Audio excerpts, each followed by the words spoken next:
प्यारा आखां ज असांजी मोकिलाणी आ। विछोड़े जे अचण खां अॻु अखियुनि में आयो पाणी आ। अव्हां जे दर ते आयासूं त सारा सूर विसरी विया।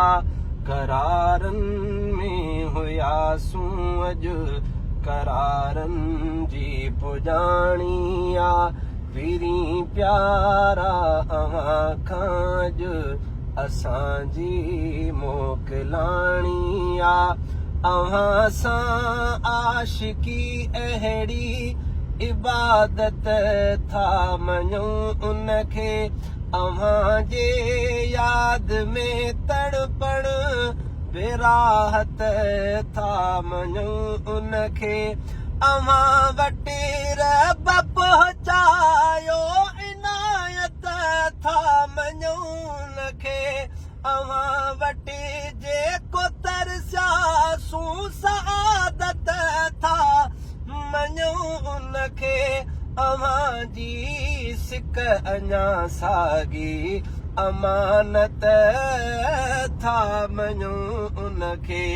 अव्हां जे शहर जी ख़ुशबू असांजे रूह माणी आ।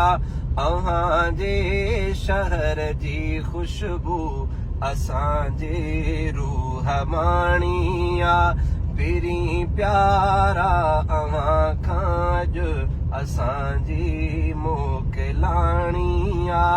अव्हां जे साए रोज़े ॾे अव्हां जे साए रोज़े ॾे अक़ीदत सां निहारियोसीं।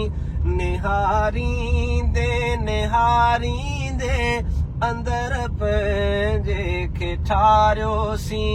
अव्हां वटि वक़्त जो गुज़रियो त ॼण जन्नत में घारियोसीं। वञूं था ॻोठ पंहिंजे ॾे असांजे खे विसारियोसीं। वञूं था ॻोठ पंहिंजे ॾे असांजे खे विसारियोसीं। अव्हां खां अॼु जुदा थियूं था त साईं हारियोसीं।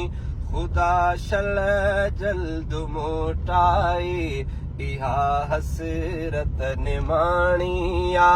अव्हां जे शहर जे माण्हुनि असांजी मेज़बानी कई।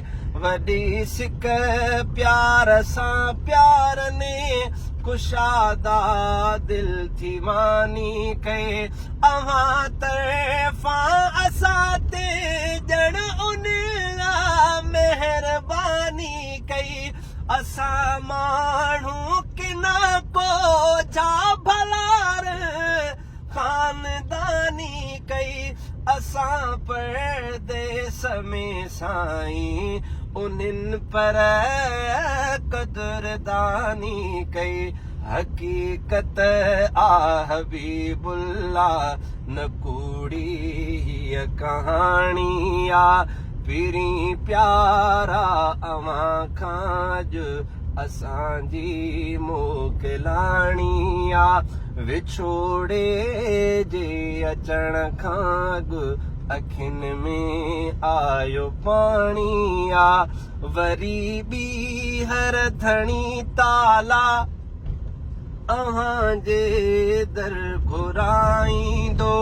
वरी ॿीहर धणी ताला अव्हां जे दर घुराईंदो।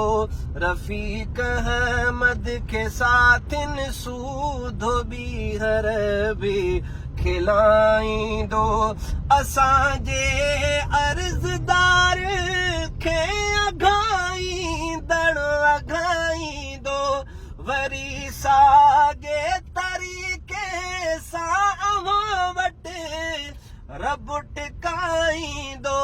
वरी साॻे नमूने सां मदीनो रब सभु घुमाईंदो वरी आयासूं चवंदासूं वरी आसीस माणिया पहिरीं प्यारा अवां खां असांजी मोकिलाणिया विछोड़े जे अचण खां अॻु अखियुनि में आयो पाणिया